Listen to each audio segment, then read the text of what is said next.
Ahuja brothers की only one wife season 1 last भाग।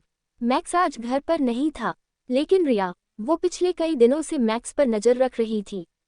उसकी हर हरकत, उसकी चालें, उसकी आंखों की बेचैनी, सब कुछ रिया ने गौर से महसूस किया था। पहले उसे लगता था कि मैक्स पंछी के लिए खतरा है, मगर अब धीरे धीरे कुछ ऐसा उजागर हो रहा था जिससे रिया को यकीन होने लगा था मैक्स उसका दुश्मन नहीं, कोई अपना है, या फिर कोई ऐसा जो कुछ बड़ा छुपा रहा है। उसी शक के साथ आज उसने फैसला किया, सच को जानना ही होगा, चाहे उसकी कीमत कुछ भी क्यों न हो। जैसे तैसे वह मैक्स के कमरे तक पहुंची। दरवाजा अंदर से बंद नहीं था, शायद जल्दबाजी में मैक्स ने छोड़ दिया था। कमरे में घुप्पा अंधेरा था, खिड़कियां बंद, पर्दे भारी। कमरे की दीवारों पर अजीबोगरीब पेंटिंग्स टंगी थी, कुछ डरावनी, कुछ रहस्यमयी। रिया ने कमरे की तलाशी लेनी शुरू की। अलमारी खोली, ड्रॉर चेक किए, दीवारों को खटखटाया, लेकिन कुछ हाथ नहीं लगा। क्या करूं, कैसे पता लगाओ, उसने खुद से पूछा। मगर तभी कल रात की एक बात याद आई। कल रात उसी कमरे से कोई चीखने की आवाज आई थी, बेहद डरावनी, जैसे कोई तकलीफ में हो, किसी को मौत की दहलीज पर खड़ा किया गया हो। उस चीख ने ही रिया के दिल में ये आग लगाई थी। उसकी आंखें अब पागलों की तरह कमरे की हर कोने को टटोल रही थीं। फिर अचानक गुस्से में रिया ने पास रखा एक भारी फ्लावर पॉट उठाया और दीवार पर दे मारा। टन्नन की एक गूंज के साथ दीवार के भीतर से हल्की सी आवाज आई, ठक। रिया चौंक गई। वो दीवार साधारण नहीं थी। वो पास जाकर दीवार को छूने लगी, थपथपाने लगी। तभी उसकी नजर पास टंगी एक पेंटिंग पर गई, थोड़ी तिरछी, और उसके पीछे एक छोटा सा स्विच। रिया ने बिना कुछ सोचे वह बटन दबा दिया। क्लिक। धीरे धीरे वह दीवार कांपने लगी, और अगले ही पल वो दीवार दो हिस्सों में बंट गई, जैसे कोई पुराना खुफिया दरवाजा हो। रिया की आंखें फटी की फटी रह गईं। Oh my God! उसने मोबाइल की टॉर्च जलाए और उस सनकरे अंधेरे रास्ते में कदम रख दिए। अंदर बिल्कुल सन्नाटा था। गीली सीलन भरी दीवारें, बदबूदार हवा और टपकते पानी की रहस्यमयी आवाजें। जैसे जैसे वो आगे बढ़ती जा रही थी, डर उसके दिल में गहराता जा रहा था। उसकी सांसें तेज हो गई थीं। दिल जैसे सीने से बाहर कूदने को तैयार था, मगर फिर भी वो चल रही थी। करीब 50 मीटर अंदर जाने के बाद उसका दिल एक बार को थम सा गया। अरे ये क्या! नीचे जमीन पर दो लोग पड़े थे। रिया धीरे धीरे उनके करीब गई, कदम थरथराते हुए, हाथ कांपते हुए। उसने जैसे ही उनके चेहरे पर टॉर्च डाली, उसकी चीख निकल गई। नहीं, ये नहीं हो सकता। वो दो लोग कोई और नहीं, रिया के भाई रेहान और रॉकी थे। उनका शरीर ठंडा पड़ चुका था, चेहरा पीला, नाक से खून बहा हुआ, आंखें अधखुली और शरीर में हरकत तक नहीं। रिया फौरन नीचे बैठ गई, उनके सीने पर हाथ रखकर सांसें चेक की। लेकिन सब खत्म हो चुका था। नहीं, नहीं, उठो रॉकी, उठो रेहान, क्या बिगाड़ा था हमने किसी का? रिया बुरी तरह से फूट फूट कर रोने लगी। उसका चेहरा आंसुओं से भीग गया था। वो जोर से चीख उठी। मैं समझती थी आहूजा ब्रदर्स मेरे मम्मी पापा के कातिल हैं, लेकिन नहीं, नहीं। असली कातिल तो तुम हो, मैक्स। तभी सन्नाटे को चीरती कदमों की आहट सुनाई दी। रिया की रुलाई थम गई। डर ने उसकी सांसें रोक दी। उसने धीरे से अपना चेहरा ऊपर उठाया, और जो सामने खड़ा था वो और कोई नहीं, मैक्स था। उसका चेहरा गुस्से और नफरत से भरा हुआ था। उसकी आंखों में आग थी, जैसे वो एक इंसान नहीं बल्कि कोई हैवान हो। रिया उठ खड़ी हुई और कांपते स्वर में चिल्लाई, क्यों किया तुमने ऐसा? क्या बिगाड़ा था हमने तुम्हारा? मेरे मम्मी पापा को मारा, अब मेरे भाई भी। क्यों मैक्स, क्यों? मैक्स उसके पास आया। उसने रिया की बाल कसकर पकड़ा और उसकी आंखों में आंखें डालकर बोला, क्योंकि तुम लोगों ने सब कुछ बिगाड़ा, सिर्फ तुम लोगों ने। तुम्हारे मम्मी पापा ने मेरे परिवार से उनकी बेटी छीन ली, इकलौती बेटी। क्या तुम समझ सकती हो वो दर्द? एक बाप से उसकी बच्ची छीन ली गई, वो भी ऐसे जैसे कोई खिलौना फेंक दिया हो। तुम लोगों ने एक हंसता खेलता घर को तोड़ा, जो हुआ वो सब कुछ तुम्हारे मम्मी पापा की वजह से। मैक्स की आंखों में अब आंसू थे, मगर वो गुस्से से भरे आंसू थे। मैंने कसम खाई थी, जितना दर्द मेरे परिवार को मिला, उतना ही दर्द तुम्हें मिलेगा। मौत भी आसान नहीं होगी, रिया। ये शुरुआत है, अंत अभी बाकी है। इतना कहकर वो जोर जोर से हंसने लगा, साइको की तरह, शैतानी हंसी, दिल दहला देने वाली। रिया अब बिल्कुल जड़ हो गई थी। उसका पूरा शरीर कांप रहा था, और उसके सामने खड़ा था एक पागल, बदले की आग में जलता इंसान जो अब सिर्फ मौत देना जानता है। तारानकन तारानकन तारानकन तारानकन। घर में एक सुकून भरी शांति थी। बाहर हल्की धूप फैली हुई थी और अंदर पंछी अपने बच्चों के साथ एक अलग ही दुनिया में खोई हुई थी। उसके शब्द अब भी ठीक से जुबां पर नहीं आते थे, मगर उसके होंठ हिल रहे थे, अपने बच्चों के नाम पुकार रहे थे, धीमे धीमे, मानो उसके दिल की हर धड़कन अब उन्हीं के लिए हो। शिवाय, शिवांश, शिवांगी, उसकी आवाज में ममता थी, मासूमियत थी और ढेर सारा प्यार। वो तीनों बच्चे खिलौनों से खेल रहे थे, हंसी ठिठोली, मासूम चेहरों पर मुस्काने और पंछी की आंखों में सुकून। वो लुका छुपी खेल रही थी बच्चों के साथ। जैसे ही कोई बच्चा सामने आता, वह उसे झपटकर पकड़ लेती और बच्चे उसकी गोद में हंसते हुए छुप जाते। मम्मा मम्मा। वो पल किसी जादू से कम नहीं थे, मगर हर रोशनी की कहानी में एक अंधेरा भी होता है, और वो अंधेरा अब इस घर में धीरे धीरे कदम रख रहा था। मेन गेट खोलकर एक साया, काले कपड़ों में लिपटा हुआ, एक अजनबी, एक सन्नाटा लाता हुआ। पंछी अब भी बेखबर थी, अपने बच्चों में खोई हुई। उसका चेहरा मुस्कुरा रहा था, लेकिन उस मुस्कान को देखता हुआ वो साया अब कमरे के भीतर आ चुका था। वो बेहद नजदीक आ गया, एकदम पास। पंछी की पीठ उसकी ओर थी, मगर बच्चों की नजरें उस काले साए की ओर उठ चुकी थीं। बच्चों का चेहरा बदल गया। शिवांगी की आंखों में डर था तो शिवांश, शिवाय की आंखों में गुस्सा था, लेकिन शब्द उनकी जुबां पर नहीं। वो खामोश थे, उद्धरण चिन्ह। बच्चों के चेहरे के बदले भावों को देखकर पंछी ने धीरे धीरे मुड़कर देखा, और उसका दिल कांप उठा। एक लंबा, स्याह शरीर, चेहरे पर मास्क, आंखों में एक अजीब सी नफरत और क्रूरता। पंछी स्तब्ध खड़ी रह गई, जैसे उसके पैरों ने चलने से मना कर दिया हो, जैसे वक्त थम गया हो। का कौन हो तुम? उसकी आवाज हलक में ही अटक गई। शब्द बाहर नहीं निकले, निकलते भी कैसे, गले में आवाज जो नहीं थी। वो साया एक झपटे में उसके तीनों बच्चों की ओर बढ़ा, और बिना किसी दया के उन्हें गोद में उठा लिया, जैसे वो इंसान नहीं, सामान हो। नहीं, पंछी की चीख उसके सीने से निकली, लेकिन आवाज नहीं बन पाई। वो तेजी से आगे बढ़ी अपने बच्चों को छुड़ाने के लिए, मगर जैसे ही उसने उसे रोका, उस काले साए ने पंछी को इतनी जोर से धक्का दिया कि वो दूर जाकर जमीन पर गिर पड़ी। उसका सिर दीवार से टकराया, होंठ से खून बहने लगा। बच्चे रोने लगे थे, मम्मा मम्मा। पंछी दर्द में कराहती हुई उठी, मगर उसकी आंखें सिर्फ अपने बच्चों को देख रही थी। वो अपनी पीड़ा भूल गई, सिर्फ एक माँ का दर्द बाकी था। वो लड़खड़ाते कदमों से उस साए के पीछे दौड़ी, बच्चों की चीखें, उनके आंसू और उनकी मम्मा की पुकार। मगर वो साया किसी राक्षस की तरह तेजी से दरवाजे से निकलता चला गया। और पंछी उस अंधेरे में भागती रही, गिरती, उठती, चिल्लाती, मुझे मेरे बच्चे दे दो, मेरे बच्चे। अंततः जब वो दरवाजे से बाहर निकली तो सिर्फ सन्नाटा था। उसके बच्चे अब उसकी आंखों के सामने नहीं थे। वो वहीं जमीन पर बैठ गई। उसकी सांसें तेज हो रही थीं, दिल की धड़कनें बेकाबू थीं, आंखें अब पूरी तरह से भीग चुकी थीं। और फिर एक भयानक, दिल को चीर देने वाली चीख, मेरे बच्चे। पंछी जोर से चीखी। एक जोरदार चीख के साथ ही पंछी की आंखें खुल गईं। जैसे ही वो होश में आई, उसकी सांसें बेकाबू हो चुकी थीं। माथे से पसीने की बूंदें टपक रही थीं, पूरा शरीर पसीने में डूबा हुआ था।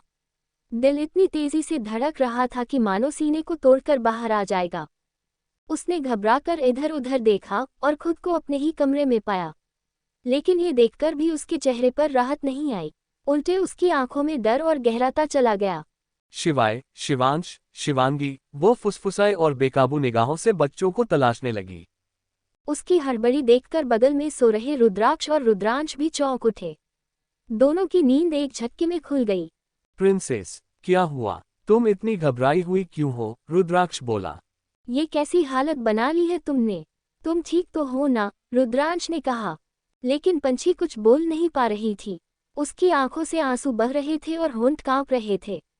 उसने कुछ कहने की कोशिश की, लेकिन गले से आवाज नहीं निकली। उसने अपने कांपते हाथों से उन्हें कुछ समझाने की कोशिश की, मगर वो डर इतनी गहराई से उसके अंदर बैठ चुका था कि शब्द भी उसका साथ छोड़ चुके थे। दोनों भाई उसकी ऐसी हालत देखकर अंदर से कांप उठे। तभी पंछी अचानक बिस्तर से उतरी और कमरे से बाहर भागने लगी। वो एक एक कमरों की ओर दौड़ रही थी, रोती जा रही थी। शिवाय, शिवांश, शिवांगी, उसके मन में अपने बच्चों के नाम गूंज रहे थे। उसकी आंखें बच्चों को खोज रही थीं, मगर बच्चे कहीं नहीं दिख रहे थे। हर बंद दरवाजे से उसकी बेचैनी और बढ़ रही थी। उसके लिए अब सपना और हकीकत का फर्क मिटने लगा था। और तभी वो पहुंची रुद्र के कमरे के पास। दरवाज़ा थोड़ा सा खुला था, मगर पंछी ने झटके से दरवाज़ा खोला। धड़ाम! दरवाज़ा इतनी जोर से खुला कि अंदर सो रहे रुद्र और रुवांशु दोनों चौंक कर उठ बैठे। और पंछी, वो आंखों से आंसू बहाती हुई पागलों की तरह भागते हुए अंदर गई और सीधे बिस्तर पर चढ़ गई। उसकी आंखें जैसे ही सामने गईं, वहां उसके तीनों बच्चे शिवाय, शिवांश और शिवांगी चैन से सो रहे थे। उन्हें देखकर पंछी का दिल जैसे थम गया। उसने फौरन तीनों को अपने सीने से लगा लिया, जैसे उन्हें खो बैठने का डर अभी भी बाकी हो। वो फूट फूट कर रो रही थी, हर आंसू में उसका डर छलक रहा था। रुद्र और रुवांशु हैरानी से पंछी को देख रहे थे। उनके समझ में कुछ नहीं आ रहा था, बस इतना समझ गए थे कि पंछी किसी बुरे सपने से टूटी हुई है। पीछे से रुद्राक्ष और रुद्रांश भी कमरे में आ गए थे। सबकी निगाहें पंछी पर थीं, जो अब भी बच्चों को थामे रोए जा रही थी। रुद्र ने धीरे से कहा, ऐसा क्यों लग रहा है जैसे प्रिंसेस ने कुछ बहुत बुरा देखा है? कुछ ऐसा जिससे ये सोच बैठी कि हमारे बच्चे।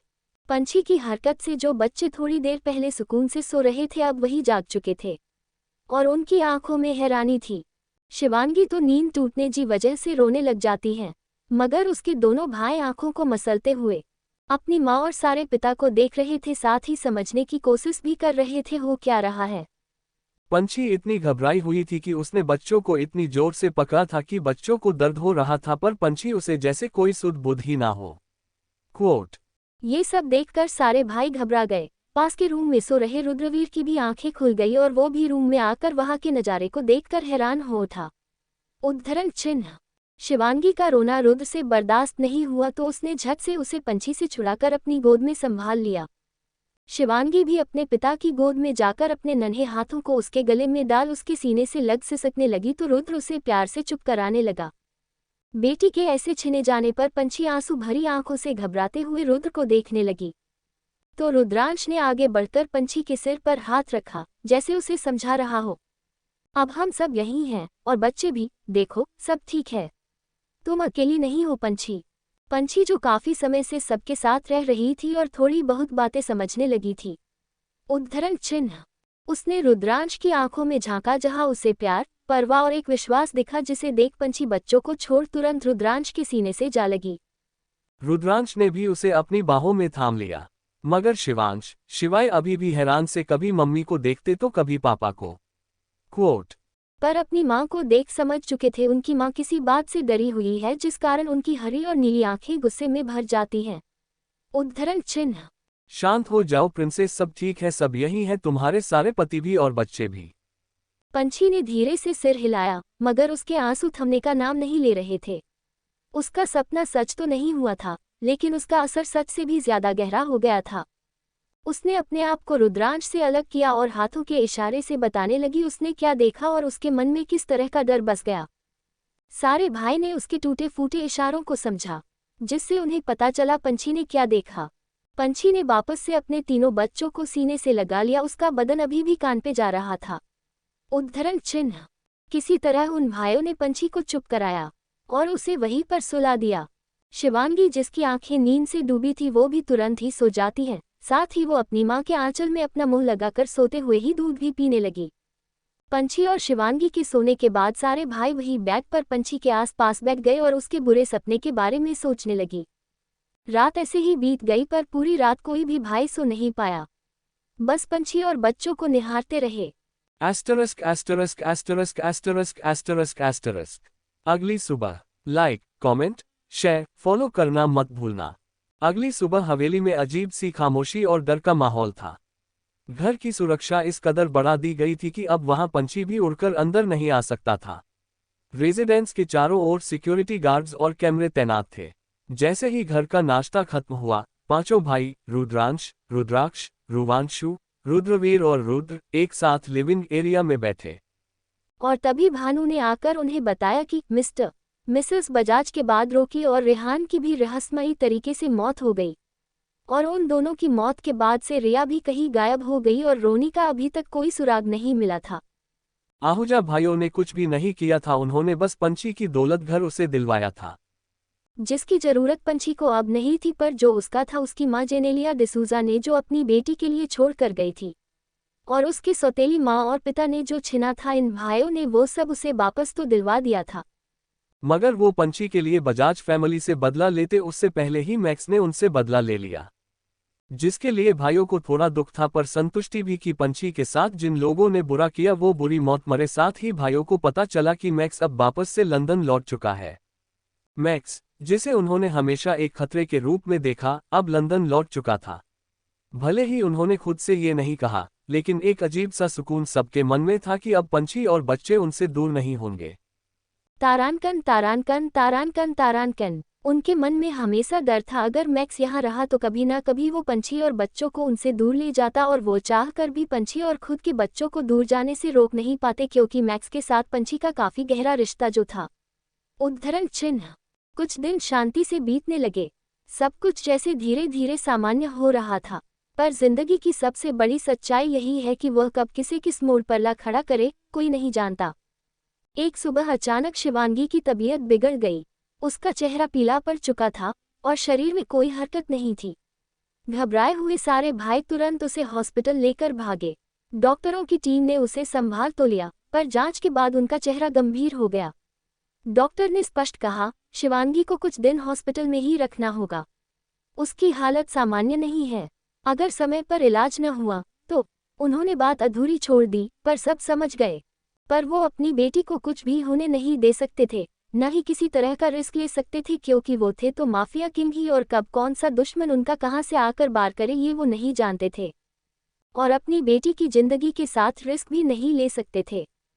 आखिरकार भाइयों ने मिलकर घर में ही एक पूरा मेडिकल रूम बनवा दिया, जहां हर सुविधा मौजूद थी, ऑक्सीजन सपोर्ट से लेकर मेडिकल मॉनिटरिंग तक, और 24 घंटे नस की व्यवस्था। डॉक्टर भी नियमित रूप से विजिट करने लगे। पर दिन ब दिन शिवांगी की हालत और बिगड़ती जा रही थी। चेहरा पीला, आंखों के नीचे काले घेरे और गहरी थकान उसके शरीर से साफ झलकती थी। उसके शरीर से जिंदगी जैसे धीरे धीरे रुक रही थी। घर का माहौल धीरे धीरे बदलने लगा। हंसी कहीं खोसी गई थी। भाइयों के चेहरे पर चिंता की लकीरें गहरी होती जा रही थी। वे हर संभव कोशिश कर रहे थे, पर लाचारी उनके कदमों को जकड़ रही थी। उधर पंछी, जो अब तक एक मासूम बंद दुनिया में जी रही थी, अचानक जैसे तेजी से बड़ी हो रही थी। वो अब कुछ कुछ समझने लगी थी। साथ ही वो ये भी समझ गई थी उसकी बेटी को कुछ तो हुआ है, जिसके कारण उसकी ऐसी हालत हो रही है। उसे उसकी बेटी पहले जैसी नहीं लगती थी, जो हर पल मस्ती करती रहती थी। वो अब बिस्तर पर ही रहा करती थी, जिस कारण पंछी काफी दुखी रहने लगी। उद्धरण चिन्ह। ऐसे ही 6 महीने कैसे बीते किसी को पता नहीं चला। जहां एक तरफ आहूजा परिवार डर के साए में जी रहा था, कहीं उनकी बेटी शिवांगी को कुछ हो ना जाए, वहीं पंछी की तबीयत भी अपनी बेटी की बिगड़ती हालत को देखकर खराब होती जा रही थी। अपनी माँ और बहन की हालत देखकर शिवाय और शिवांश दोनों भाइयों ने भी बोलना बंद कर दिया था और एक तरह से चुप्पी साध ली थी, जिस कारण इन माफिया किंग्स भाई, जो कभी किसी से नहीं हारे, वो अपने ही परिवार के आगे हार चुके थे। जहां इनकी हालत खराब थी, वहीं कहीं दूर एक बड़े से घर के अंदर कुछ लोग आहूजा ब्रदर्स के खिलाफ साजिश कर रहे थे। एक बड़ी सी शानदार हवेली के ड्राइंग रूम में चमचमाते झूमर की रोशनी के नीचे एक लड़की आराम से सोफे पर बैठी थी। उसके हाथ में एक पेन था, जिसे वो यूं ही घुमा रही थी जैसे उसका खेल हो किसी की जिंदगी से। उसके सामने कुछ लड़के खड़े थे। हर एक की आंखों में आग थी, एक ऐसी आग जो सिर्फ बदला जानती थी। लड़की ने अपनी बात खत्म की, फिर सभी को एक एक कर घूरते हुए पूछा, तो क्या तुम सब तैयार हो? सभी ने एक साथ तेज आवाज में कहा, हाँ, हम तैयार हैं। तभी एक लड़का गुस्से में सोफे पर बैठे हुए उस लड़की की तरफ देखा। उसकी आंखें लाल थीं और आवाज गुस्से से कांप रही थी। उस रुद्रांश और उसके भाइयों ने मेरे डैड का सारा धंधा तबाह कर दिया, और जब डैड झुके नहीं तो उन्हें जान से मार दिया। मैं ये जिंदगी उन्हीं की बर्बादी के लिए जीऊंगा। फिर एक अधेड़ उम्र का आदमी खड़ा हुआ, उसका चेहरा लालच से चमक रहा था। मुझे किंग की वो कुर्सी चाहिए, और उसके लिए मैं किसी भी हद तक जा सकता हूँ। एक और आदमी बोला, अगर हम सब मिल जाएं, तो आहूजा ब्रदर्स का नाम इस दुनिया से मिटाना मुश्किल नहीं। ये सुनकर लड़की के होठों पर एक शातिर मुस्कान फैल गई। उसने बगल में बैठे उस लड़के की तरफ देखा, जो उसके काफी करीब बैठा था। डार्लिंग, वह धीमे स्वर में बोली, अब वक्त आ गया है आहूजा भाइयों से हमारा बदला लेने का। प्लान तैयार है, लोग तैयार हैं, अब देरी नहीं करनी चाहिए। लड़के ने मुस्कुराते हुए हामी भरी। बिल्कुल, ये पूरा परिवार पहले ही दर्द में डूबा हुआ है, यही सही समय है वार करने का। फिर उसकी आवाज और धीमी हो गई। पर तुम्हें याद है ना, मुझे उन माफिया किंग्स की वाइफ जिंदा चाहिए। मुझे भी देखना है उस लड़की में ऐसा क्या है कि सारे भाई उसी एक लड़की के दीवाने हो गए। लड़की ने एक शैतानी हंसी हंसते हुए कहा, जैसे चाहो वैसे खेल सकते हो उससे, पर भाइयों को, उन्हें तो मैं खुद अपने हाथों से मारूंगी। लड़का उसकी बात पर मुस्कुरा दिया। हवेली की हवा में एक बार फिर साजिश का जहर घुल चुका था। रुद्रांश, रुद्राक्ष दोनों ही भाई शिवांगी के पास ही बैठे हुए थे। शिवांगी अभी बेड पर आराम कर रही थी, उसकी हालत बहुत नाजुक थी और वो बेहद पतली हो चुकी थी। दोनों ही भाई से अपनी बेटी की ऐसी हालत देखी नहीं जा रही थी, ना ही उनका काम मन लग रहा था। क्वोट, पंछी भी खुद कमजोर होकर शिवांगी के पास बैठी उसके माथे पर हाथ फेरते हुए उसे थपकी दे रही थी। रुवांशु, रुद्रवीर, रुद्र तीनों भाई स्टडी रूम में थे। रुद्र और रुवांशु लैपटॉप पर कुछ सर्च कर रहे थे और रुद्रवीर शिवाय और शिवांश को खिचड़ी खिलाने की कोशिश कर रहा था, मगर दोनों ही भाई मना कर रहे थे, उन्हें जैसे खिचड़ी या कुछ और खाना ही नहीं है। जिस कारण रुद्रवीर को समझ नहीं आता वो ऐसा क्या करे जिससे उसके घर की सारी खुशियां वापस लौट आए जो पहले हुआ करती थी। हम वो सब पहले क्रूअल माफिया थे जिनके सीने पर दिल नहीं पत्थर था और उनके लिए ना किसी की जान की कोई कीमत थी और ना ही किसी परिवार की, मगर जब से उन्हें पता चला है उनके 3 बच्चे हैं तब से उन सभी ने खुद को काफी बदल से लिए थे और एक नॉर्मल लाइफ जीने की कोशिश कर रहे थे। मगर शिवांगी की बिगड़ती हालत ने उन्हें ये बता दिया था, वो चाहे कितने भी पावरफुल क्यों ना हो, उनके पास दुनिया की सारी दौलत ही क्यों ना हो, मगर फिर भी वो सब किसी काम के नहीं जब वो अपने ही परिवार के किसी सदस्य को बचाने के काबिल ना हो। ये सारा पैसा, सारी दौलत, सब कुछ किसी कचरे के ढेर की तरह है उनके लिए। और ये बात उन्हें तब समझ आई जब इतनी दौलत, इतना पावर होने के बावजूद भी वो लोग अपनी ही बेटी के लिए कुछ नहीं कर पा रहे हैं, ना ही पंछी की आवाज वापस ला सकते हैं। सारे ही भाई खुद को बहुत लाचार महसूस कर रहे होते हैं। सुबह से शाम हो गई, किसी ने कुछ नहीं खाया। रुद्रांश ने पंछी के सामने खाने की थाली कर बोला, प्रिंसेस डिनर कर लो, सुबह से तुमने कुछ भी नहीं खाया है ना ही पिया है। पंछी जो बेड पर सर टेक कर बैठी थी, रुद्रांश की आवाज सुन उसकी तरफ देखती है और उसे हाथों के इशारे से ही मना करते हुए बोली, मुझे भूख नहीं है। रुद्रांश ने लाचारी से बोला, भूख नहीं भी है तो भी थोड़ा सा खाना तो पड़ेगा ही, तुम नहीं खाओगी तो बच्चे भी कुछ नहीं खाएंगे, प्लीज थोड़ा सा खा लो, खुद के लिए ना सही पर बच्चों के लिए ही सही खा लो ना। कहते हुए रुद्रांश की आवाज भारी हो चली थी। ऐसा लग रहा था द माफिया किंग किसी भी पल बस अब रोने ही वाला है। उद्धरण चिन्ह, बच्चों का नाम सुनकर पंछी को ना चाहते हुए भी खाने के लिए हाँ बोलना पड़ता है। वो रुद्रांश को देख बोली, क्या बाकी सभी ने खाया? रुद्रांश ने सर हिलाया। ये देख पंछी ने बेड में बेहोश अपनी नन्ही सी बेटी की तरफ देखी और उसके माथे को चूम कर वो धीरे से बेड से नीचे उतरी। उसने रुद्रांश से कहा, सभी को बुला ले, सब साथ में खा लेंगे। रुद्रांश को भी ये सही लगा, अकेले में तो कोई भी खाएगा नहीं, कम से कम साथ में थोड़ा बहुत तो सभी के पेट में जाएगा ही। यही सब सोचकर रुद्रांश से कॉल कर सभी को बुला लिया और खाना भी लगवा लिया। इधर ये सब साथ में खाना खाने में लगे हुए थे और उनकी हवेली के बाहर 2 कार खड़ी हुई थी और एक कार के अंदर वही लड़की बैठी हुई थी जो सुबह ही प्लानिंग कर रही थी। उसने दूरबीन से अंदर की ओर झांका, हर तरफ कड़ा पहरा था, गार्ड भी बेहद ज्यादा थे, अंदर जाना नामुमकिन सा था, साथ में हर तरफ कैमरे भी लगे हुए थे। उस लड़की ने ये सब देखा और बगल में बैठे लड़के की तरफ देखकर बोली, प्लाने शुरू करो। उस लड़के ने मुस्कुराया और मोबाइल निकाल किसी को कुछ भेजा और पॉकेट में मोबाइल डाल मुस्कुराते हुए बोला, आज इन आहूजा भाइयों का नामो निशान ही नहीं मिटेगा बल्कि इनका वंश भी इनके साथ ही खत्म हो जाएगा और ये लोग चाहकर भी कुछ कर नहीं पाएंगे। बोल वो शैतानी अंदाज में मुस्कुराने लगा। Asterisk asterisk asterisk asterisk asterisk. अंदर अभी सारे भाइयों का डिनर हुआ ही था, उतने में ही रुद्राक्ष के पास कॉल आता है। भानु का कॉल देखकर रुद्राक्ष को कुछ गड़बड़ होने का एहसास होता है और वो बिना देरी किए कॉल रिसीव कर लेता है। कॉल आंसर होते ही भानु की घबराई हुई आवाज आती है। क्वोट, बॉस, कंपनी में आग लग गई है, किसी ने कंपनी में आग लगा दी है। जैसे ही रुद्राक्ष ने ये सुना उसकी आंखें हैरानी से बड़ी बड़ी हो गई। उसने वैसे ही हैरानी के साथ कहा, व्हाट? भानु घबराई आवाज में बोला, बॉस हो सके तो आ जाइए। बोलते हुए वो खुद ही घबराया हुआ लग रहा था। मैं अभी आया, इतना बोल रुद्राक्ष ने कॉल कट कर दिया। क्या हुआ? रुद्रांश ने उसे ऐसे परेशान देखकर बोला। कंपनी में आग लग गई है, रुद्राक्ष बोला। मुझे जाना होगा। रुद्रांश और बाकी सब ये सुनकर हैरान हो उठे। क्या? मगर कैसे? रुद्र बोला। क्वोट, वो सब मुझे नहीं पता, जाकर ही पता चलेगा। मैं भी आपके साथ चलता हूँ, रुद्रवीर बोला। नहीं, मैं अकेला ही चला जाता हूँ। न तो भाई, आप अकेले मत जाइए, मैं भी आपके साथ चल रहा हूँ, रुद्रवीर बोला। क्वोट, तो रुद्राक्ष भी उसकी जिद देख मना नहीं कर पाया और उसे अपने साथ लेकर घर से निकल गया। जैसे ही रुद्राक्ष की कार हवेली से निकली, ठीक वैसे ही कार में बैठी वह लड़की और लड़का दोनों ही काफी ज्यादा खुश हुए। इधर रुद्रांश को कुछ भी समझ नहीं आया कैसे आग लग गई उनकी कंपनी में, जबकि आज से पहले तो कभी ऐसा हुआ ही नहीं। अभी वो ये सब सोच ही रहा था, उतने में ही उसका भी मोबाइल बज उठा। उद्धरण चिन्ह। उसने कॉल उठाया तो दूसरी तरफ से रुद्रांश का असिस्टेंट बोला, बॉस एक बहुत बड़ी गड़बड़ हो गई है। उद्धरण चिन्ह। अलग अलग गैंग के लीडर सब आपस में मिल गए और आप सभी भाइयों के खिलाफ साजिश कर रहे हैं, और सभी मिलकर आप सबको मारकर किंग की कुर्सी हासिल करना चाहते हैं। उद्धरण चिन्ह। और इन सभी को उकसाने का काम आपके सबसे बड़े राइवल मिस्टर गुप्ता ने किया है। रुद्रांश ये सुनकर हैरान हो उठा, उसकी आंखें गुस्से से दहक उठी। क्वोट, उसने बिना कुछ बोले कॉल कट किया और एक नज़र अपने तीनों बच्चे और पंछी को देखने के बाद वो वहां से बिना कुछ बोले ही निकल गया। रुद्र और रुवांशु कुछ पूछना चाहते थे मगर उन्हें मौका ही नहीं मिला।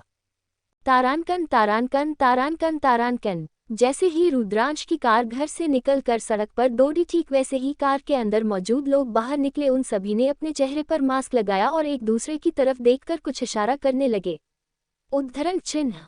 उन सभी के चेहरों पर शैतानी चमक थी। तभी उस लड़के ने एक बैग से रॉकेट जैसा कुछ निकाला और हवेली की तरफ मुंह कर जला दिया। रॉकेट भी तेजी से हवेली की तरफ बढ़ा और जैसे जैसे आगे बढ़ा, एक जहरीली गैस हर तरफ फैलने लगी, जिससे सारे ही गार्ड को सांस लेने में प्रॉब्लम होने लगी। वो सभी अपना गला पकड़कर जोरों से खांसने लगे। उद्धरण चिन्ह। और देखते ही देखते पूरी हवेली को उस जहरीली गैस ने घेर लिया और सारे ही गार्ड एक एक कर बेहोश होकर नीचे गिरने लगे। क्वोट, जिन्हें यूं गिरते देख उस लड़की और लड़के के होठों पर शैतानी चमक आ गई और उन्होंने वापस से एक और रॉकेट छोड़ा जो सीधे उस रूम में खिड़की तोड़कर अंदर गया, जिस रूम में पंछी, उसके बच्चे और रुद्र रुवांशु थे। जैसे ही खिड़की तोड़ रॉकेट अंदर आया, किसी को कुछ समझने का मौका ही नहीं मिला और अंदर पूरा धुआं भर गया। तारानकन तारानकन तारानकन तारानकन तारानकन। रुद्राक्ष और रुद्रवीर कंपनी की तरफ बढ़ रहे थे, तभी पता नहीं कहां से एक बड़ा सा टेम्पो तेजी से उनकी कार की तरफ आगे बढ़ने लगा।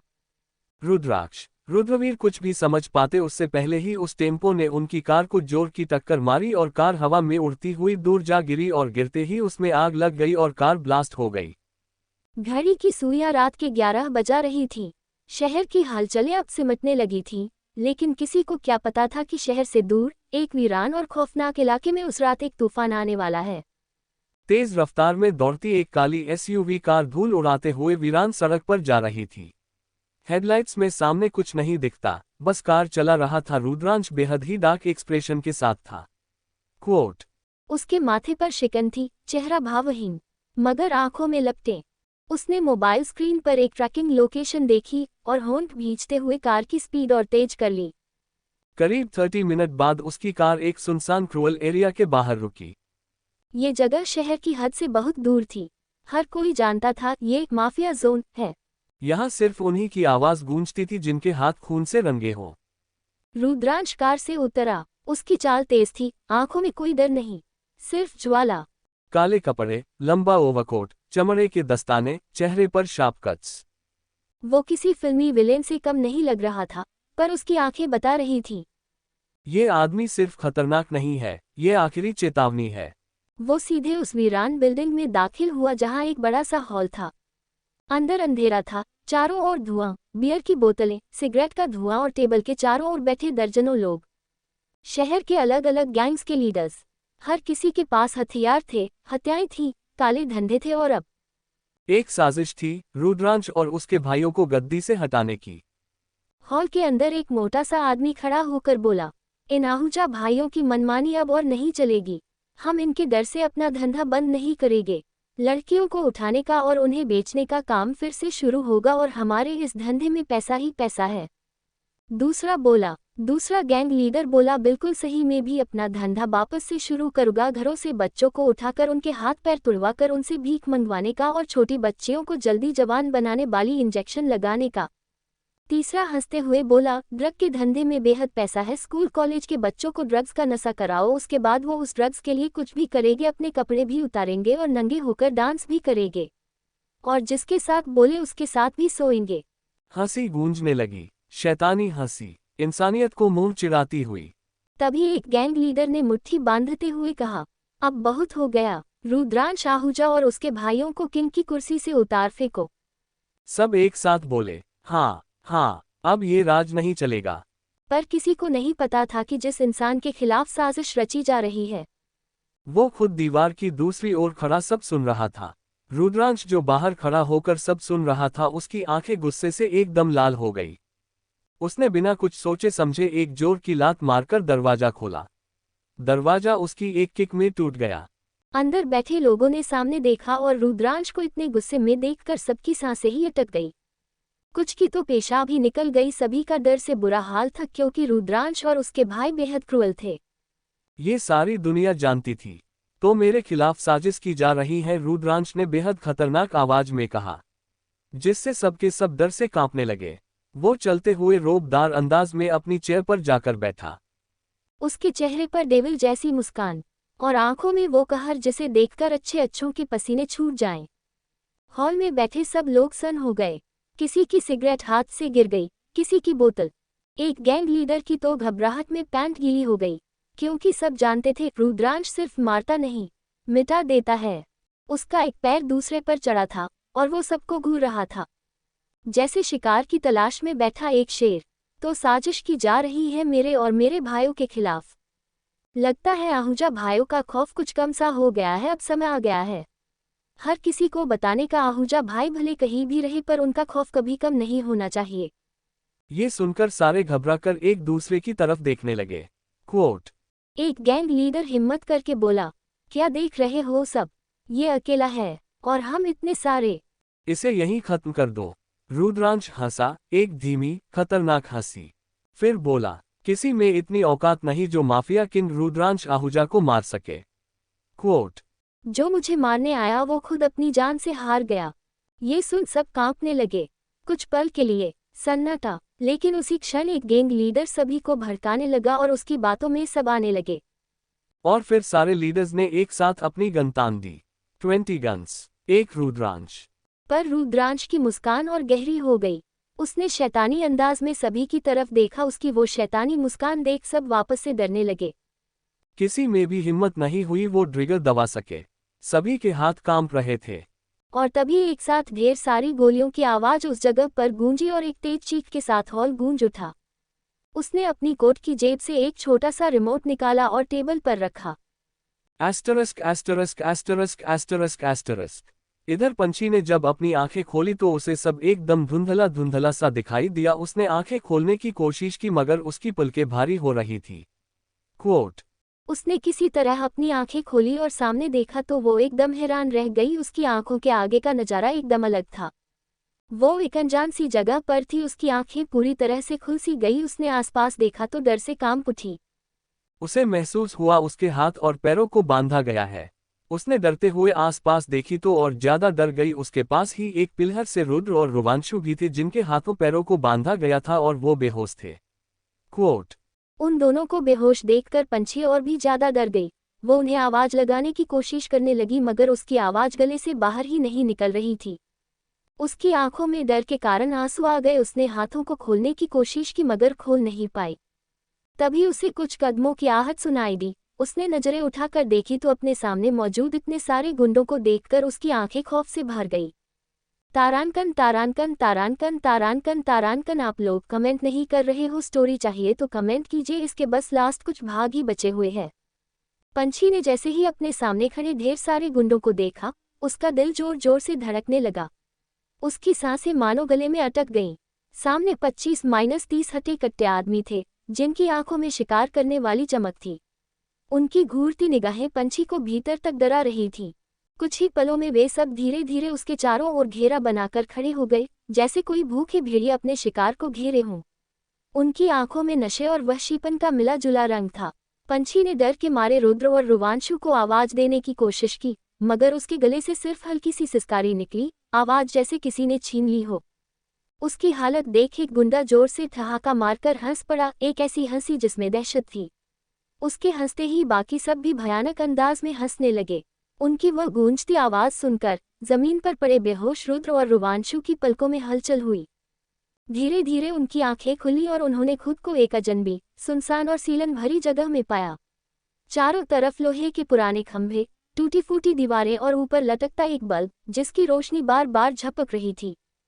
दोनों ने उठने की कोशिश की, मगर तभी एहसास हुआ उनके हाथ पैर कसकर बंधे हुए थे।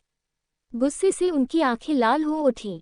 चारों ओर निगाह घुमाई तो देखा पंछी भी वहीं थी, उसी तरह बंधी हुई। उसकी आंखों में डर और चेहरे पर पीली पड़ चुकी रंगत साफ थी। रुवांशु ने दहाड़ते हुए कहा, कौन हो तुम लोग, और इतनी हिम्मत कैसे हुई हमें किडनैप करने की? रुद्र भी गुर्राया, अगर अपनी जान प्यारी है तो हमें छोड़ दो, वरना एक एक को यही खत्म कर देंगे। उनकी बातें सुनकर एक लंबा चौड़ा गुंडा आगे बढ़ा। उसके चेहरे पर एक तिरछी मुस्कान थी और आंखों में मजाक के साथ क्रूरता का मिश्रण। वह बोला, हाथ पैर बंधे हैं, फिर भी इतनी अकड़, रुको, अभी तुम्हारा जोश ठंडा करता हूँ। इतना कहकर उसने जोरदार थप्पड़ रुद्र के गाल पर मारा। थप्पड़ की आवाज सुन पंछी की आंखों में आंसू छलक पड़े और रुवांशु की नसें गुस्से से तन गईं। रुद्र की आंखें खून की तरह लाल हो चुकी थीं। आज तक किसी की हिम्मत नहीं हुई थी उसे उंगली तक दिखाने की, और इस गली के गुंडे ने उस पर हाथ तक उठा दिया था। रस्सियों से बंधे होने के बावजूद रुद्र का चेहरा शेर की तरह खतरनाक लग रहा था। उसकी आंखों की आग देखकर एक गुंडा अपने साथियों से हंसते हुए बोला, देखो इसकी अकड़, हाथ पांव बंधे हैं फिर भी शेर बना बैठा है। बस थोड़ी देर की अकड़ है, उसके बाद तो यही गिड़गिड़ाएगा, छोड़ दो मुझे। दूसरा गुंडा जोर से हंसते हुए बोला, हाँ, अभी अकड़ दिखा ले, थोड़ी देर बाद हमारी जूतियों के नीचे रेंगता मिलेगा। उनकी बातें सुनकर सारे गुंडे ठहाके लगाने लगे। पंछी की आंखों से डर और बेबसी के आंसू बह रहे थे। वो बंधी हुई, सहमी हुई, कांपती सांसों के साथ रुद्र और रुवांशु को देख रही थी, जैसे उसकी आखिरी उम्मीद बस यही दोनों भाई हों। उसी पल रुवांशु की नसें तन गईं। जब उसने देखा कि उसके भाई रुद्र पर हाथ उठाया गया है तो उसके अंदर का ज्वालामुखी फट पड़ा। उसने एक ही झटके में अपने हाथों की रस्सियां तोड़ दी। रस्सियों की आवाज के साथ उसकी आंखें लाल चमकने लगीं। रुवांशु गरजती आवाज में बोला, बता, किसके कहने पर हमें यहाँ लाया गया है? गुंडे पहले तो चौंके, फिर नकली हंसी हंसकर बोले, तेरी मौत तुझे जल्द ही दिखाई देने वाली है। फिक्र मत कर, हमारे मालिक बस आने ही वाले हैं। रुवांशु की नजरें उन पर गड़ गईं, लेकिन तभी पंछी का चेहरा और ज्यादा सहम गया। वो कुछ बोलने की कोशिश कर रही थी, होंठ कांप रहे थे मगर आवाज बाहर नहीं निकल रही थी। उसकी आंखों से लगातार आंसू बह रहे थे। तभी अचानक भारी बूटों की आहट पूरे हॉल जैसे कमरे में गूंजने लगी। गुंडे एकदम से चुप होकर लाइन में खड़े हो गए, जैसे उनके भगवान आ गए हों। रुद्र और रुवांशु भी उस ओर देखने लगे। सामने से धुंधले अंधेरे में से एक लड़की उभरी। लाल हॉट ड्रेस में, ऊंची हील्स की आवाज गूंजाती हुई, दोनों तरफ दो लड़कों के बीच से चलती हुई। उसकी आंखों पर काला चश्मा था और होठों पर एक शैतानी मुस्कान। उसके पीछे दर्जनों गुंडे खड़े थे। रुद्र और रुवांशु दोनों एक झटके में उसे पहचान गए, साथ ही उसके दोनों साथियों को भी। वो कोई और नहीं बल्कि रिया बजाज थी, और उसके साथ उसका भाई रेहान और एक नामी गैंगस्टर का बेटा। रिया आगे आकर एक कुर्सी पर आराम से बैठ गई। उसने चश्मा उतारकर धीरे से मुस्कुराते हुए कहा, लगता है तुम दोनों ने मुझे पहचान लिया। अच्छा हुआ, मरने से पहले तुम्हें ये तो पता चल जाएगा कि तुम्हें मौत देने वाली कोई और नहीं बल्कि रिया बजाज है। रुद्र के चेहरे पर गुस्से की रेखाएं और गहरी हो गईं। उसने जहर भरी आवाज में कहा, ओह, तो ये तुम हो जिसने हम पर हमला करवाया। हंस लो जितना हंसना है, लेकिन याद रखना, मरने के बाद तुम्हें हंसी नहीं, आंसू भी नसीब नहीं होंगे। रिया की बात पर रेहान झुंझलाकर चीख पड़ा, चुप कर साले, कैद में है तू, फिर भी अकड़ दिखा रहा है। तू और तेरे भाई, तुमने हमारी जिंदगी बर्बाद कर दी, सब कुछ छीन लिया। हमारे मम्मी पापा की मौत हो गई, हमारे दोनों भाई को मैक्स ने मार डाले। अब उसी मौत से भी ज्यादा दर्दनाक मौत हम तुम्हें देंगे। इतना कहते ही रेहान पागलों की तरह हंस पड़ा। रिया और दूसरा लड़का भी उसके साथ हंसने लगे। रुद्र और रुवांशु की आंखें उन सब पर गुस्से से जमी रहीं। उनकी सांसें तेज हो गईं। उसी समय पंछी ने जैसे ही रेहान को देखा, उसकी जान सूख गई। वो तो उसके नाम से ही डर गई थी। उसकी आंखों का डर साफ झलक रहा था। रेहान उसके पास जाने लगा। उसकी चाल में वहशीपन था और नजरों में गंदी भूख। वो उसके सामने खड़ा होकर नीचे झुकते हुए बोला, कैसी हो लिटिल सिस्टर? कहीं तुम मुझे भूल तो नहीं गई? कोई बात नहीं, भूल भी गई हो तो मैं हूं ना, सब याद दिलाने के लिए, और जो काम पहले अधूरे रह गए थे उन्हें पूरा करने के लिए। इतना कहते ही उसने पंछी की ठुड्डी पकड़ने के लिए हाथ बढ़ाया। तभी रुद्र और रुवांशु दोनों एक साथ दहाड़ उठे। छूने की कोशिश भी मत करना उसे, वरना तेरा हाथ काट देंगे, समझा? उनकी आवाज में ऐसी आग थी कि पूरे कमरे में खामोशी छा गई। रेहान के आगे बढ़ते हाथ अचानक से वहीं रुक गए। उसकी नजरें अनजाने डर से कांप उठी जब उसने सामने खड़े रुद्र और रुवांशु को देखा। उनकी नीली आंखों से निकलती आग मानो उसे चीर रही थी। उनकी निगाहें इतनी खतरनाक थी कि पलों में उसका घमंड पिघल जाता, मगर अगले ही पल रेहान जोर जोर से हंसने लगा। हंसते हंसते उसने जहरीले शब्दों में कहा, इतनी मोहब्बत, वो भी एक ऐसी लड़की से जो बोल भी नहीं सकती, इतना प्यार, और वो भी दोनों भाइयों का एक ही लड़की पर। लेकिन तुम दोनों चिंता मत करो, तुम्हें खत्म करने के बाद हम तुम्हारी माशुका, oh sorry, the mafia kings, Ahuja brothers की ओनली वन वाइफ का अच्छे से ख्याल रखेंगे। चिंता मत करो, हम उसे बिस्तर पर भी खुश रखेंगे, और बाहर भी। उसकी गंदी बातें सुनकर रुद्र और रुवांशु का खून खौल उठा। रुद्र की आंखें खून की तरह लाल हो गईं।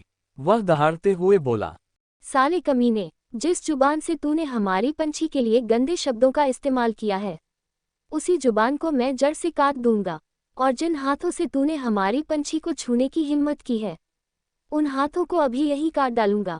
रुवांशु भी दहाड़ा, तेरे जैसे नीच की औकात नहीं कि हमारी पंछी का नाम भी ले सके। इतने में रिया के साथ मौजूद दूसरा लड़का, जो किसी बड़े गैंगस्टर का बेटा था, आगे आया और तंज कसते हुए बोला, वाह, रस्सी जल गई मगर अकड़ अभी तक बाकी है। मौत तुम्हारे सामने खड़ी है और तुम दोनों अब भी शेर बनने का नाटक कर रहे हो। घबराओ मत, डर क्या होता है, ये तुम्हें अभी पता चल जाएगा। जैसे तुम्हारे तीनों भाइयों को मार गिराया, वैसे ही तुम दोनों को भी मिटा देंगे। लेकिन हाँ, पहले तुम्हारी आंखों के सामने तुम्हारी औरत की इज्जत उतारेंगे, ताकि तुम अपनी बेबसी और हमारी ताकत दोनों देख सको। ये कहते हुए वो लड़का पंछी की तरफ बढ़ा। उसकी नज़रें पंछी को ऐसे देख रही थी जैसे कोई भूखा भेड़िया अपनी शिकार को देखता है। रुद्र और रुवांशु चीख पड़े, हरामियों, उसे छूने की कोशिश भी की तो अंजाम बहुत बुरा होगा। मगर रिया आराम से कुर्सी पर बैठी हंस रही थी। जहरीली मुस्कान के साथ उसने कहा, अरे यार, तुम दोनों भाई भौंकते बहुत हो। और तुम रेहान, समीर, खड़े क्यों हो? शो शुरू करो। देखो, लाइन में और भी लोग खड़े हैं, आहूजा ब्रदर्स की बीवी की जवानी चखने के लिए। रिया की जहरीली बातों ने रुद्र और रुवांशु के भीतर आग का ज्वालामुखी फोड़ दिया। उनके दिल में आया कि अभी यही सबकी जान ले लें। तभी समीर और रेहान पंछी की तरफ बढ़े। पंछी डर से कांपने लगी। उसकी आंखों से निकली बेबसी देख रिया और भी मजे लेने लगी। लेकिन जैसे ही दोनों ने पंछी को छूना चाहा, अचानक कुर्सी खड़खड़ाए। रुवांशु बिजली की रफ्तार से उठा और दोनों का हाथ पकड़कर इतनी जोर से झटका कि रेहान और समीर दोनों के होश उड़ गए। उनके चेहरे पर डर साफ दिखने लगा। रुवांशु ने रेहान का हाथ इतनी जोर से मरोड़ा कि हड्डियां चरमराने लगीं।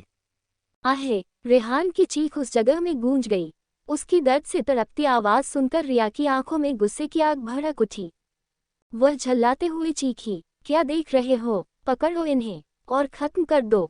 उसके इशारे पर कई गुंडे दहाड़ते हुए आगे बढ़े। अब तक रुद्र भी रस्सी से आजाद हो चुका था। जैसे ही एक गुंडा उसके पास पहुंचा और मुक्का मारने की कोशिश की, रुद्र ने उसकी कलाई पकड़कर ऐसी जोर से मरोड़ी कि हड्डी टूटने की कड़क आवाज आई। गुंडा दर्द से चीखता हुआ जमीन पर गिर पड़ा। उधर रुवांशु पर एक साथ 5 गुंडे टूट पड़े। एक ने लोहे की रॉड उसके सिर पर मारने की कोशिश की, मगर रुवांशु ने बिजली की तेजी से झुककर उसे पकड़ लिया और उसी रॉड से उस गुंडे की कमर पर दे मारी। दूसरे गुंडे ने चाकू निकाला और वार करने बढ़ा, मगर रुवांशु ने उसका हाथ पकड़कर घुटना उसकी कोहनी पर दे मारा। चकनाचूर, हड्डी टूटते ही गुंडा वहीं गिर पड़ा। बाकी 3 को रुवांशु ने एक साथ पकड़कर दीवार से दे मारा। कुछ ही सेकंडों में पूरा कमरा चीखों से गूंजने लगा। गुंडों की हालत देख रेहान और समीर की आंखों में डर उतरने लगा। रिया के माथे पर भी पसीना आ गया। उसने गुस्से में चीखते हुए बाकी आदमियों को ललकारा। साले क्या मूर्तियां बनकर खड़े हो, मार डालो इन्हें, खत्म कर दो। अब दर्जनों गुंडे एक साथ टूट पड़े।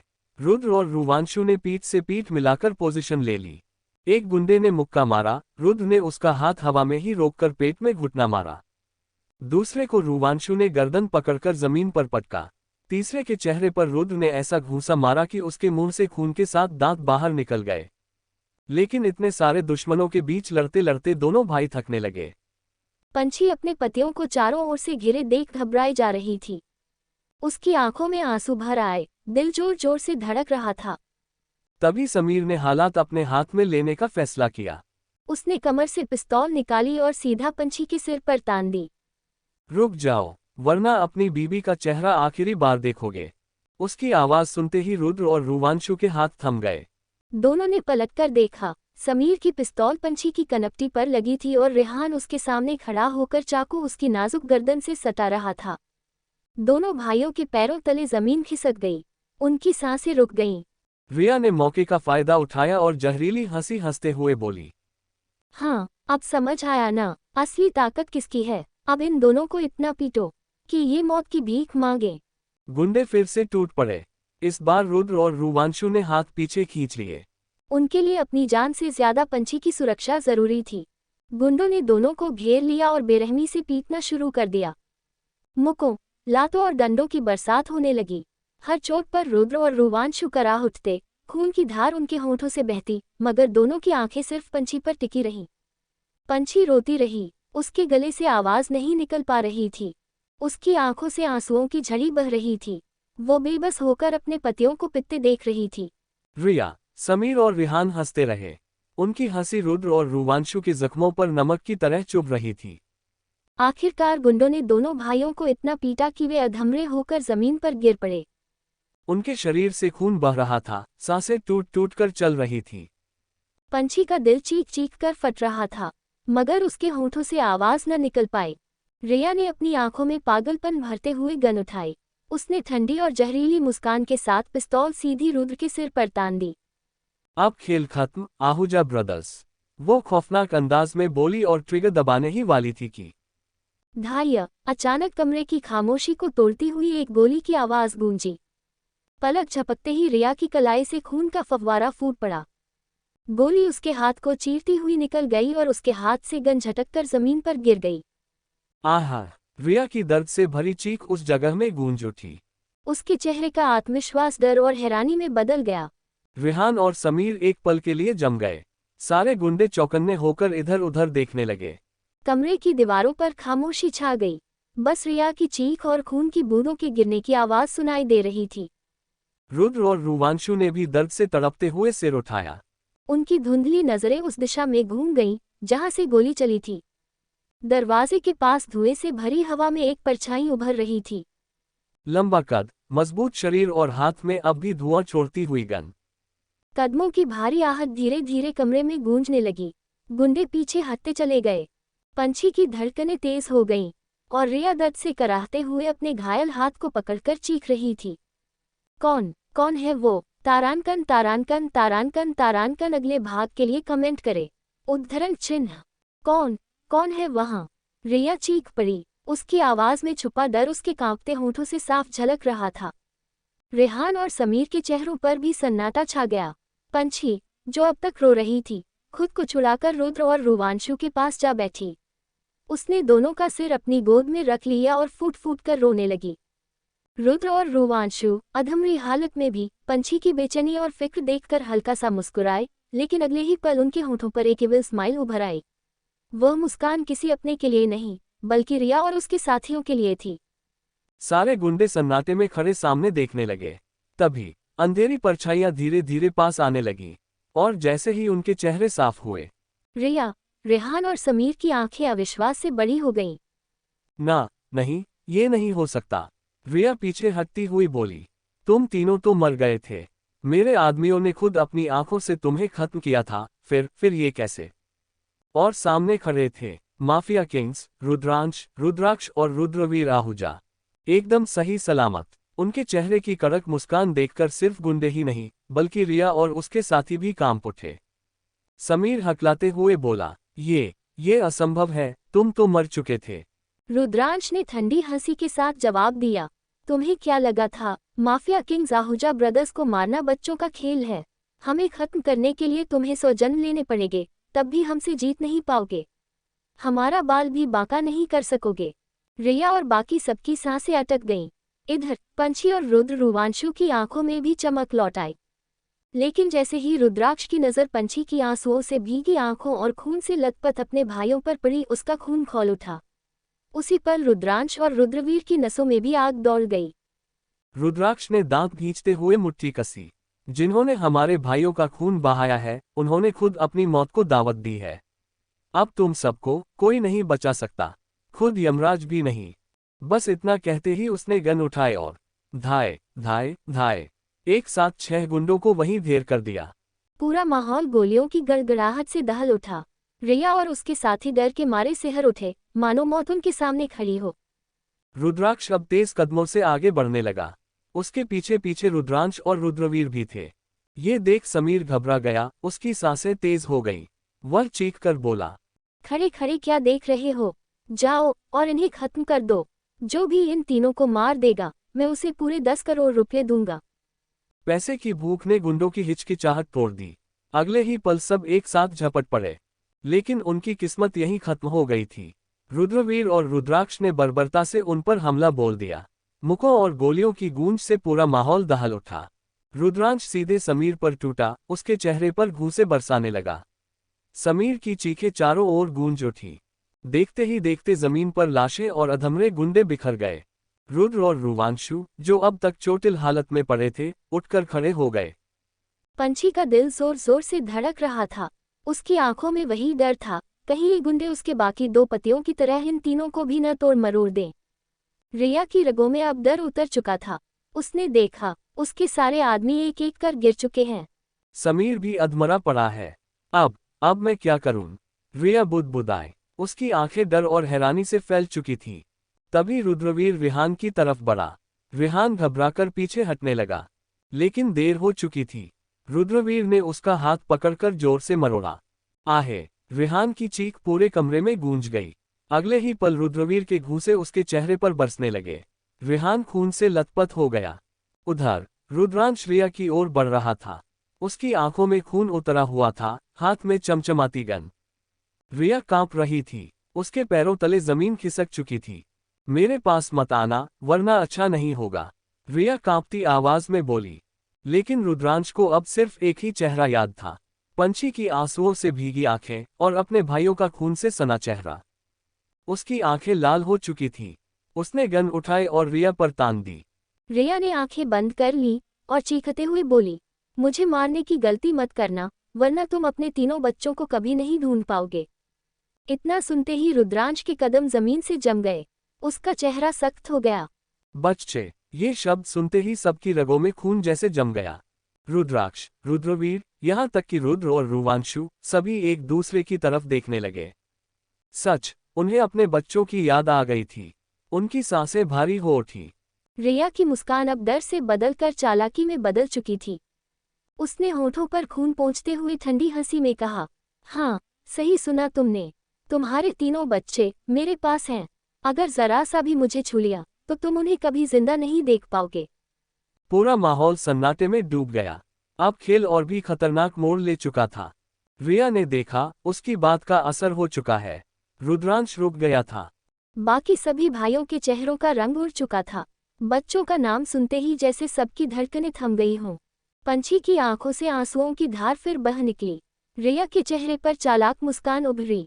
उसे लगा, अब बाजी उसके हाथ में है। उसने रुद्रांश से दूरी बनाते हुए ताली बजाई। और तभी बच्चों की रोने की आवाज गूंज उठी, शिवांश, शिवाय और शिवांगी की। 3 नकाबपोश आदमी बच्चों को गोद में उठाए सामने आए। उन्होंने मासूमों को बेरहमी से पकड़ा हुआ था। सारे भाइयों और पंछी का दिल धक रह गया। सबकी आंखें गुस्से से लाल हो उठी। उनकी मुठियां भींच गईं। रिया उनकी हालत देखकर जोर जोर से हंसने लगी। उसी समय कई और गुंडे वापस अंदर आ गए और सबको चारों तरफ से घेर लिया। एक गुंडे ने शिवांश को जोर का तमाचा मारा। धाए! उसकी चीख निकल गई। ये देखकर सबका खून खौल उठा। पंछी का कलेजा मुंह को आ गया। वह भागती हुई बच्चों की तरफ दौड़ी, लेकिन रिया ने उसका हाथ पकड़कर उसे जोर का थप्पड़ जड़ दिया। धायम! सारे भाई एक साथ दहाड़े। छोड़ दे रिया हमारे बच्चों को। अगर तूने उन्हें कुछ भी किया तो तू मौत की भीख भी मांगेगी और तुझे नसीब नहीं होगी। रिया पागलों की तरह हंसने लगी, पर तभी रुद्रांश ने उसकी हंसी के बीच गुस्से से आंखें तरेरी। उसने गन सीधी उस गुंडे के माथे पर तानी जिसने शिवांश को मारा था। धायम! गोली उसके माथे को चीरते हुए निकल गई। गुंडा लुढ़क कर नीचे गिर पड़ा। रुद्रांश ने बिजली सी तेजी से बाकी गुंडों को खत्म किया और शिवांश को अपनी गोद में उठा लिया। पिता की गोद में आते ही मासूम शिवांश चुप हो गया, मानो उसे अपनी सुरक्षित जगह मिल गई हो। उधर रुद्राक्ष ने भी सामने वाले गुंडे को गोली मारी और रास्ता साफ करके शिवाय को अपनी बाहों में भर लिया। उसकी आंखों से गुस्से की आग छलक रही थी। रिया ये देखकर घबरा गई। अब रुद्रवीर और रुवांशु मिलकर बाकी गुंडों को बेरहमी से पीटने लगे। पंछी कांपते हुए अपनी बेटी शिवांगी को लेने आगे बढ़ी। लेकिन तभी रिया ने झपटकर शिवांगी को खुद अपने हाथ में पकड़ लिया। उसकी आंखों में पागलपन उतर आया था। वह जोर से चिल्लाई, तुम लोगों को मैं कभी जीतने नहीं दूंगी, चाहे मुझे मरना ही क्यों न पड़े। और अगले ही पल उसने मासूम शिवांगी को सीढ़ियों से नीचे फेंक दिया।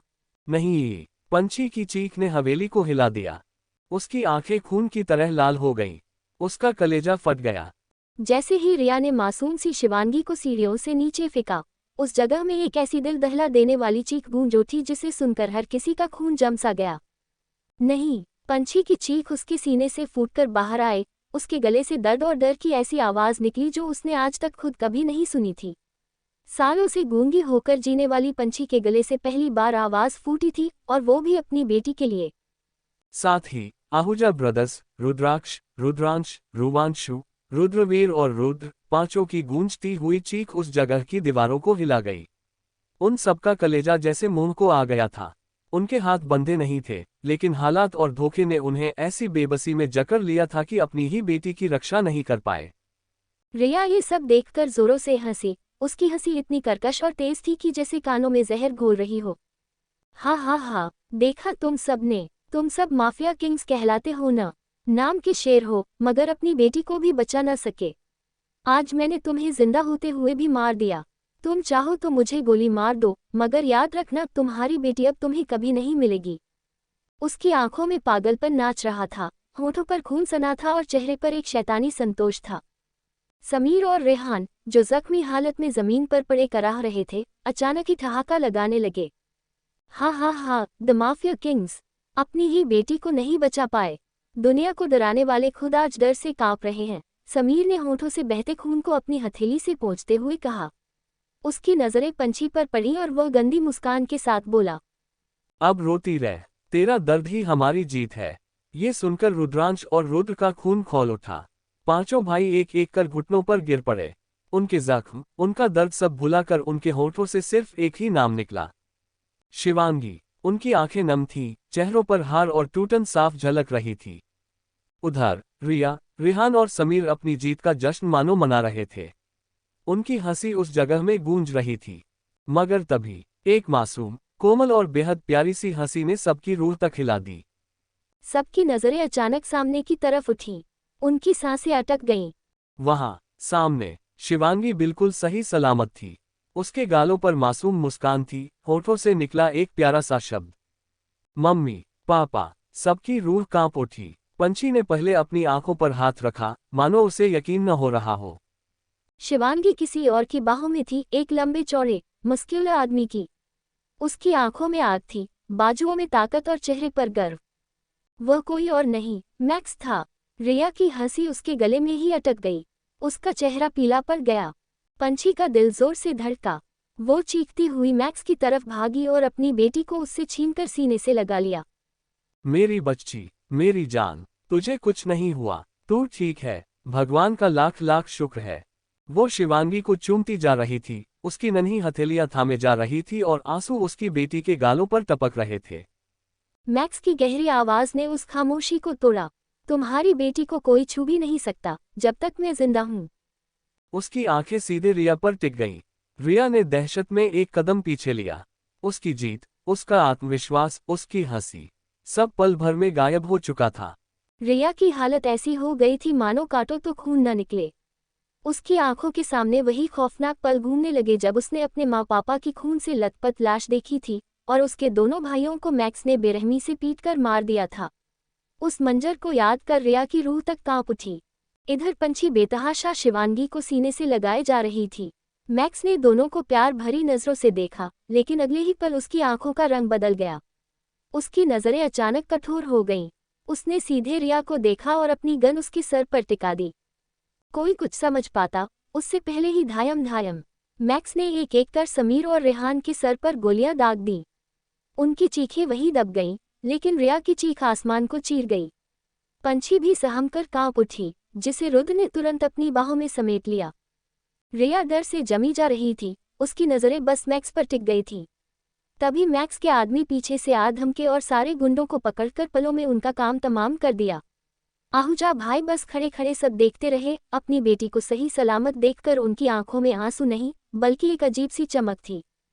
मैक्स ने गरजती कड़क आवाज में रिया से कहा, तुम्हारी हिम्मत कैसे हुई मेरी बहन और उसके बच्चों को चोट पहुंचाने की? तुमने जो किया उसके लिए तुम्हें इतनी आसान मौत नहीं मिलेगी। तुम पंछी की जिंदगी खराब करना चाहती थी न, अब तुम्हारे साथ वही सब होगा जो तुम उसके साथ करना चाहती थी। रिया का चेहरा पीला पड़ गया। वो घबराकर पीछे हटने लगी, बार बार नहीं नहीं कहती जा रही थी।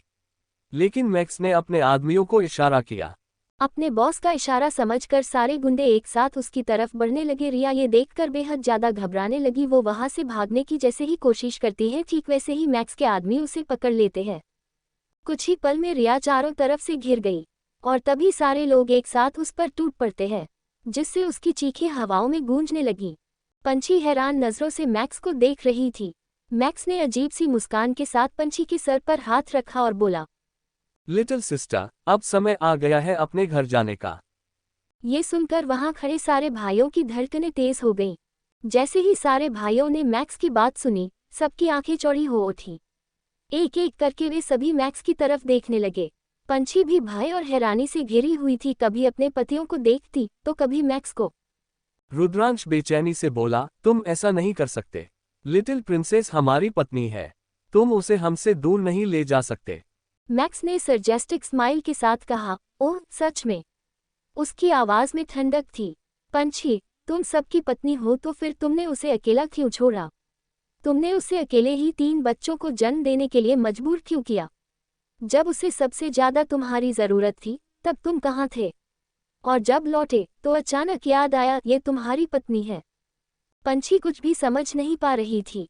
उसका चेहरा बिला हुआ, आंखों में सवाल थे। मैक्स ने कामचलाऊ क्रूरता में काटा, तुम सब जानते हो कि मैं सालों से किसको ढूंढ रहा था, वही लड़की जिसे तुमने शादी दी थी।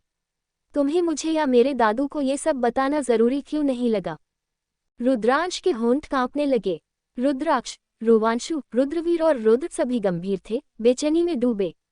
रुद्र ने तेज आवाज में कहा, आप ये नहीं कर सकते। जो हुआ उसमें किसी का दोष नहीं था, दोष हालातों का था। अगर आप लिटिल प्रिंसेस को ढूंढ रहे थे तो हम भी सालों से तलाश कर रहे थे। हम दूर इसलिए गए ताकि अपने बचे हुए दुश्मनों को खत्म कर सके, ताकि प्रिंसेस को कोई खतरा न हो। हमने 1 साल 9 महीने दूर रहने का यही कारण बताया था। रुद्र भावुक हो आया। जब जेनेलिया आंटी जिंदा थी तो वह हमेशा कहती थी, वे अपनी बेटी का हाथ हमें ही देंगी। उसकी आंखों में मिट्टी सी नमी थी। मैक्स धीरे से रुद्रांश के पास आया और कान में बोला, तुम जानते हो तुम्हारी दुश्मनों की लिस्ट कम हो सकती है पर खत्म नहीं। और तुम्हारी बेटी शिवांगी का इलाज केवल हमारे घर पर ही हो सकता है। अगर तुम चाहते हो कि तुम्हारी बेटी ठीक हो और सामान्य जिंदगी जिए तो तुम्हें उसे मेरे साथ भेजना होगा। वैसे भी एक लड़की एक साथ 5 आदमियों के साथ नहीं रह सकती। उसकी आवाज में कड़वाहट और व्यावहारिकता दोनों थी। रुद्रांश कुछ कह न पाया। अपनी बेटी को मरते हुए देखना वह झेल नहीं सकता था और परिवार से दूर होना भी वह बर्दाश्त नहीं कर सकता था। सभी भाइयों ने एक एक कर मैक्स की बात सुनी। रुद्राक्ष ने पूछा, क्या प्रिंसेस हमारे बिना रहेगी? मैक्स चुप रहा। उसकी आंखें पंछी पर टिकी, जो अभी भी बेखबर, मासूमियत भरी निगाहों से उन्हें देख रही थी। फिर मैक्स ने शांत होकर कहा, उसे आदत हो जाएगी। उस जगह में कुछ पल की खामोशी छा गई। हर किसी के चेहरे पर उलझन और डर की परतें थीं। एक तरफ परिवार की सुरक्षा, दूसरी तरफ पंछी और उसके बच्चों की जिंदगी। पंछी की सांसें तेज थी, लेकिन उसके होठों पर अब भी वही निश्चय सा था, उसने चाहा भी तो कुछ कह न सकी। वह अपने पतियों की तरफ देखती रही, उनके चेहरे पढ़ने की कोशिश करती रही। मैक्स ने अपनी ठंडी निगाहें उठाईं और एक अंतिम बार बोला, फैसला तुम्हारा है और समय कम है। अगर तुम चाहते हो शिवांगी की जान बच जाए तो उसे मेरे साथ जाना होगा और शिवांगी के साथ उसकी माँ और दोनों भाई भी जाएंगे। रुद्रांश के होंठ दबे रहे। उसके दिल में एक संघर्ष उभर रहा था, प्रेम और फर्ज के बीच की खिंचत। वो सब न ही अपनी बीवी बच्चों के बगैर जी सकते थे और न ही उन्हें कुछ होते हुए देख सकते थे, जिस कारण उन्होंने पत्थर से दिल बन चुके सीने पर वापस से पत्थर रख एक बड़ा निर्णय लिया। उद्धरण चिन्ह, पंछी और अपने बच्चों की भलाई के लिए उन्हें खुद से दूर करने का। उद्धरण चिन्ह, पंछी जो अब तक खामोश थी, अचानक टूटकर रुद्रांश के सीने से जा लगी। उसकी आंखें भीगी हुई थीं, होंठ कांप रहे थे। धीरे धीरे उसने कहा, मुझे घर ले चलो, यहाँ पर नहीं रहना है। रुद्रांश की आंखें दबा गईं। उसके साथ ही बाकी सभी भाइयों की भी आंखें भर आईं। किसी ने भी अपने आंसुओं को रोकने की कोशिश नहीं की। सब एक साथ पंछी को गले से लगा लिया। बच्चे शिवाय, शिवांश और नन्ही शिवांगी भी मां से लिपट गए। उस पल जैसे पूरा परिवार टूटते हुए भी एक हो गया था। सबके दिलों में दर्द का तूफान उठ रहा था, पर कोई कुछ बोल नहीं पा रहा था। पंछी पहली बार अपने दिल की बात कह रही थी। उसके मन में एक क्षणिक सुकून था कि अब वह अपने पतियों और बच्चों के साथ चैन से जी पाएगी। लेकिन उसे क्या पता कि ये लम्हा उसके जीवन की सबसे बड़ी जुदाई की शुरुआत बनने वाला है। रुद्राक्ष ने बहुत मुश्किल से अपनी रुलाई रोकते हुए कहा, प्रिंसेस, ये मैक्स है। तुम्हारी माँ और मैक्स के पापा दोनों भाई बहन थे, बिल्कुल वैसे जैसे शिवाय और शिवांश हैं। और तुम दोनों असल में भाई बहन हो। मैक्स चाहता है कि तुम कुछ दिनों के लिए उसके साथ जाओ। वहाँ तुम्हारी नानी और नानू हैं। क्या तुम उनसे नहीं मिलना चाहती? पंछी की आंखों से आंसू बह निकले। उसने सिर हिलाकर धीमे से कहा, नहीं, मुझे किसी से नहीं मिलना। मुझे बस अपने पतियों और बच्चों के साथ रहना है। मुझे अपने साथ ले चलो। मैक्स आगे बढ़ा, पंछी के सर पर हाथ रखा और शांत लहजे में बोला, पंछी, तुम रो क्यों रही हो? मैं तुम्हें सिर्फ कुछ दिनों के लिए ले जा रहा हूँ, फिर तुम्हें वापस यहीं छोड़ दूंगा। और याद रखो, तुम्हारी बेटी का इलाज सिर्फ हमारे घर पर ही हो सकता है।